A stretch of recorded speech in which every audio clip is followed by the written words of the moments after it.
I've been married to Michelle for 7 years. We met in college, one of those quick, whirlwind relationships that went from casual to forever in what felt like a heartbeat. Back then, she was spontaneous and wild, always making me laugh with her dark humor, and it felt like I'd found my perfect match. We moved in together after just a few months, and honestly, it felt right. Over the years, things had become predictable, and I guess that's normal, right? You settle in, fall into routines, and lose some of that early spark. But for the most part, we were happy, at least I thought we were. Lately, though, there were these small, nagging things I couldn't shake off. She started coming home later from work with flimsy excuses. When I'd ask where she was, she'd say she'd been with friends from the office, or that she'd decided to go for a late-night run. She never used to run. One night, I couldn't help but notice that she'd dressed up, put on this new perfume I didn't recognize. I told myself I was overthinking it. Maybe she was just trying to feel good about herself. But then, she stopped wanting to spend time with me altogether. Every time I tried to initiate something, she'd find an excuse, act annoyed, or pull away, saying she was too tired, or not in the mood. That's when I felt the first real crack in us. It wasn't just the lack of intimacy or the distance between us. It was the way she'd started looking at me, almost like I was some stranger she barely tolerated. And for the first time, I began to question whether the woman I'd married one night, my gut told me something was off. Michelle had been acting colder than usual, and her late nights had turned into something like a habit. She claimed she was working overtime to impress her boss, but I knew her position well enough to know that her job didn't exactly require late-night projects. That night, she left her phone on the kitchen counter. She'd always been protective of it, taking it with her everywhere, even to the bathroom, which now seemed suspicious in hindsight. So, when I saw it there, a part of me felt guilty, but I couldn't shake this feeling that something was wrong. I picked it up and unlocked it, knowing her passcode, though I'd never used it before. There it was, plain as day. Text from someone named Ryan, sent just a few hours earlier. At first, I thought maybe he was a colleague, but as I scrolled up, I realized it was way beyond that. The messages were filled with things you don't say to just a friend, let alone a colleague. Words like, "Missed you, last night was amazing," and "Can't wait to see you again," were peppered through the chat.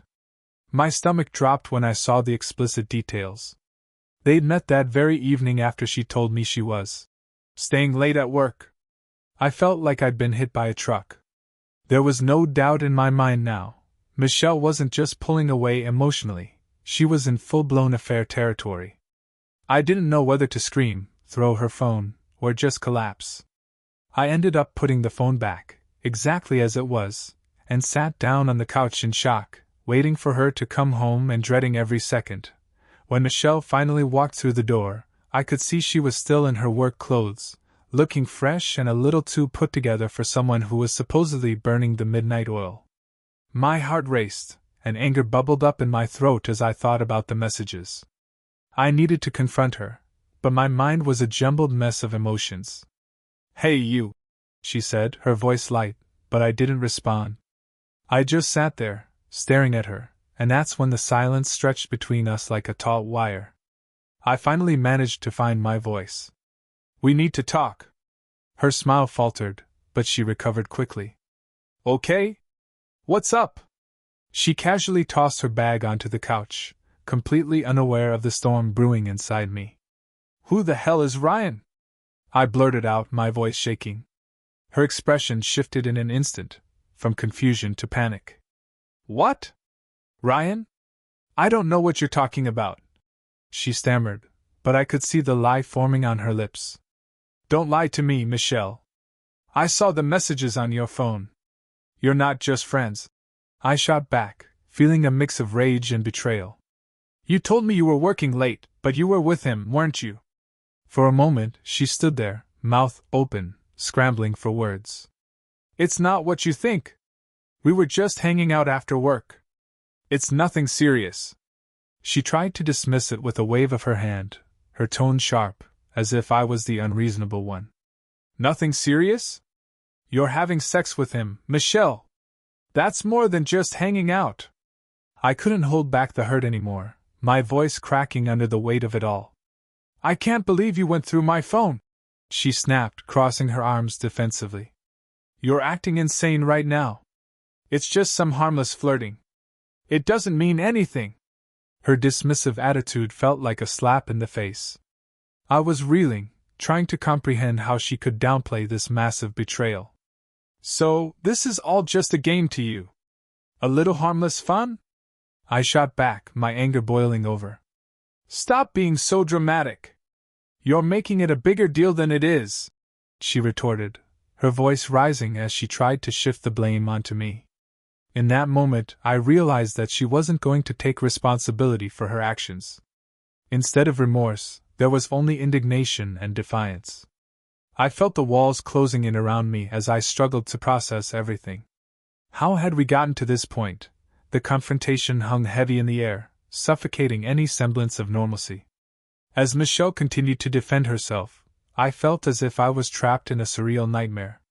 The woman I had loved, shared my life with, had just been revealed to be someone entirely different, a stranger who could lie so easily, who could betray me without a second thought. After she stormed off to the bedroom, I sank onto the couch, feeling hollow. My chest felt tight, as if someone had wrapped a vice around my heart. I wanted to scream, to break something, but instead I just sat there, overwhelmed by a whirlwind of emotions. Anger morphed into sadness, and the reality of the betrayal washed over me like a cold wave. How could she? I remembered the sweet moments, the vacations we took, the nights we spent talking about our dreams, the love we had built over the years. Now, all of that felt tainted, like a mirage fading into the desert. My mind raced, playing back memories that now seemed like cruel jokes. Did she think I wouldn't notice the changes? The way she'd pull away when I tried to kiss her, the nights she'd come home smelling of someone else's cologne.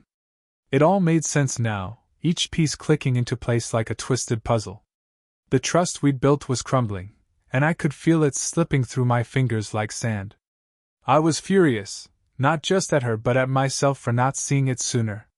I had been blinded by love, convinced that we were solid, that our marriage was built on a strong foundation. But now I felt like a fool.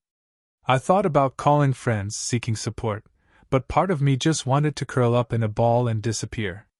Hours passed, and I found myself pacing the living room, replaying our argument over and over. Each time, I felt the anger bubbling back to the surface, the hurt sharper than before. I was scared of what lay ahead. Could we even salvage this? Did I want to? Just then, I heard her come back into the room. She looked at me, a mixture of defiance and regret in her eyes. But instead of apologies, all I felt was the weight of our shattered reality. It was clear that this wasn't just about one mistake. It was about everything that had led us to this moment. And that realization hit me harder than any of her lies ever could. As the silence between us stretched, I realized I had a choice to make. My heart was still racing, fueled by a mixture of anger and confusion. But deep down, I knew this was more than just a fight. It was the beginning of a crossroads. Are we really going to pretend this didn't happen? I finally said, my voice steady despite the turmoil within. You cheated on me, Michelle. You lied to my face. How do we move past that? She sighed heavily, running a hand through her hair. I didn't mean for it to happen. I don't know. I felt neglected, and Ryan was there. It was just a mistake. Her eyes were pleading, but the excuses felt hollow, like a fragile facade crumbling under scrutiny. A mistake? You think a one-night stand is just a mistake? I shot back, frustration boiling over again. You made choices, Michelle. You chose to text him, to meet him, to lie to me. This isn't something that just happened. Her expression shifted again, and for a moment, I saw a flicker of remorse. I get it, okay? I messed up. But I love you. Can't we fix this? I didn't mean for it to go this far. Love. That word hung in the air, thick with irony. Could love survive this kind of betrayal? Part of me wanted to believe it could, but another part, stronger than I realized, screamed that it might be time to let go. "Do you love me enough to end this with him?" I asked, my heart pounding. I needed her to choose me, to prove that our marriage meant something to her. But even as I asked the question, doubt clawed at me. What if she didn't? I don't know, she stammered, her voice faltering. "It's complicated." In that moment, I felt a chill wash over me. Complicated? This was more than complicated, it was destructive. I couldn't keep pouring love into a relationship that had become a battleground for betrayal. I took a deep breath, trying to steady myself.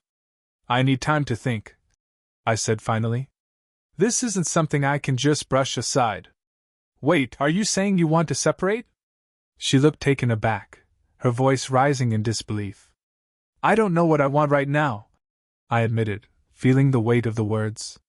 "But I do know I can't stay in a relationship built on lies." As I spoke, I felt a sense of clarity settling in. I needed to protect myself, to figure out if this marriage was worth saving or if it was time to start anew. Whatever I chose, I knew I had to put my well-being first. The realization hit hard. I deserved better than a love laced with deceit. And for the first time in a long time, I felt a flicker of hope that perhaps, amidst all this chaos, I could find a way to move forward, whether that meant fighting for our marriage or finally letting it go. The days that followed were a whirlwind of emotions, a constant back and forth between heartbreak and moments of clarity. Michelle and I tried to talk, but each conversation felt like stepping on broken glass. We were stuck in this loop of her regret and my anger, each discussion leading us deeper into a pit of unresolved tension. I could see the guilt in her eyes, but guilt wasn't enough to fix what had been shattered. Eventually, I made the tough call. I chose to separate, to give myself the space I desperately needed to think and heal. It wasn't just a decision to end things, it was an act of self-preservation. I needed to rediscover who I was outside of our relationship, to reclaim my sense of self that had been slowly chipped away by betrayal. The first few weeks were the hardest. I found myself feeling lost, like a ship adrift at sea without a compass.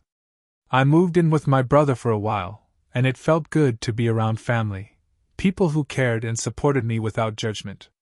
I filled my days with distractions, hitting the gym, catching up with friends, and even taking up a new hobby. I rediscovered the joy of riding my bike again, feeling the wind rush past me as I pedaled through the park. Each ride cleared my mind a little more. As the weeks turned into months, I began to reflect on the relationship. I realized I had ignored my own needs, allowing Michelle's whims and complaints to take center stage for too long. I'd been so focused on making her happy that I had lost sight of my own happiness. It was a painful lesson, but one that ultimately taught me the importance of self-love and setting boundaries. In time, I found peace in the decision I'd made. I began to embrace the freedom that came with separating from someone who didn't value my trust. I started to feel stronger, more resilient. I remembered the things I loved about myself that I had neglected during our marriage. Michelle reached out a few times, hoping to rekindle things, but I stood my ground. I needed to be sure of my choice, and part of that meant recognizing when to let go. I learned that closure doesn't always come from conversations or apologies. Sometimes it comes from within. I've come to understand that relationships can teach us valuable lessons, even the painful ones. I would tell anyone going through something similar to trust their instincts and prioritize their own well-being. Betrayal hurts, but it can also be a powerful catalyst for growth. As I sit here, looking out at the sunset, I feel grateful for the journey I've taken. It's not about being angry anymore, it's about moving forward with my head held high, ready to embrace whatever comes next. Life is too short to settle for anything less than genuine love, and I'm determined to find that for myself, whether that's with someone new or within my own heart. Now, months later, I look back on that chaotic chapter of my life and can finally breathe a little easier. It's wild to think how a single moment of discovery, reading those texts, turned my world upside down. But as I've spent time processing everything, I've come to appreciate the lessons that emerged from the wreckage. I realized I had been living in a fog, blinded by the love I felt for Michelle. It's easy to ignore the signs when you want to believe the best about someone. But it was a hard wake-up call, one that forced me to confront the reality of our relationship. I've learned that it's crucial to listen to your instincts, even when they whisper doubts in the quiet moments. The hardest part was confronting my own feelings of worthiness. For so long, I equated love with sacrifice, often putting Michelle's happiness before my own. But I've come to understand that real love should lift you up, not weigh you down. I'm learning that it's okay to prioritize my needs and desires. Self-care is not selfish, it's essential. In therapy, I've started to unpack the emotions that came with the betrayal.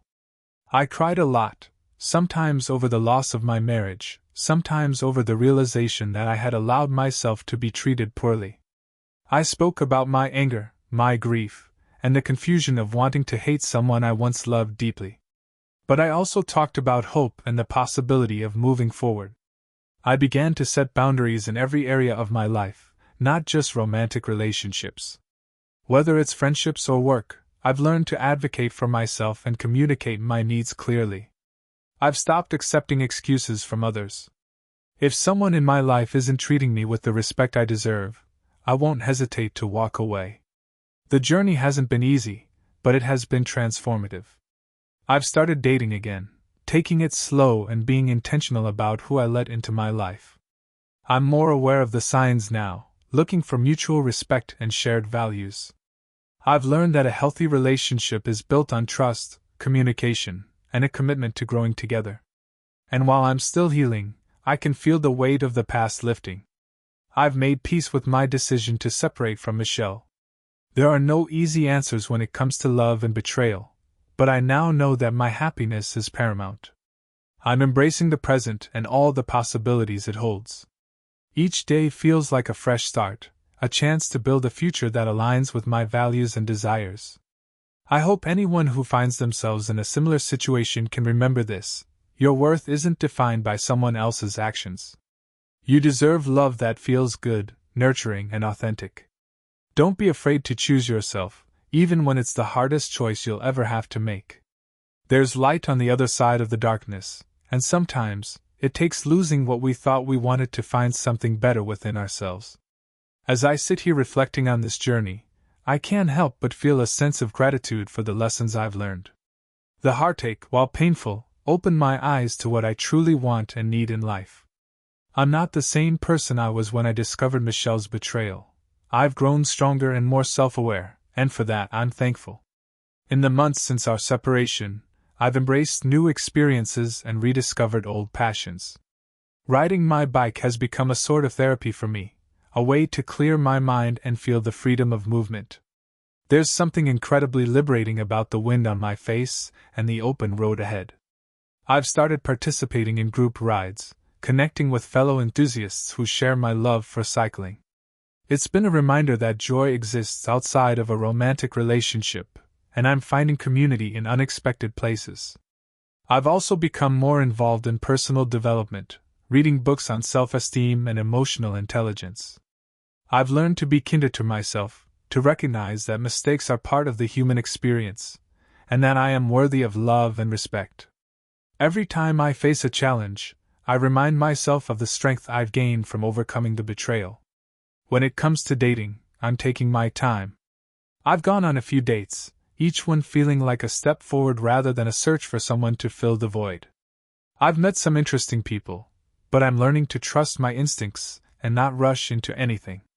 The right person will come along when I'm ready, and I'm excited about the possibility of sharing my life with someone who truly appreciates me. Looking ahead, I feel hopeful. I've set new goals for myself, career aspirations I had sidelined during my marriage, personal challenges I want to tackle, and travel plans that spark excitement in my soul. I've realized life is too short to remain stagnant, and I want to experience all it has to offer. As I continue this journey, I want to offer a piece of advice to anyone reading this who might be facing their own struggles with betrayal. Don't lose hope. Healing takes time, and it's okay to grieve what you've lost. But remember that the end of one chapter can lead to the beginning of another, filled with possibilities you may have never imagined. Trust yourself. Your feelings are valid, and you deserve to be treated with love and respect. Surround yourself with people who uplift you and encourage your growth. And above all, never forget the power of self-love. It's the foundation for any healthy relationship, whether with yourself or someone else. So here's to new beginnings, to resilience, and to embracing whatever comes next with an open heart. I'm ready for the next adventure, whatever that may be, and I won't shy away from it this time. After all, life is too precious to live in fear or regret. It's time to step boldly into the future, equipped with the lessons of the past, and ready to embrace everything life has to offer.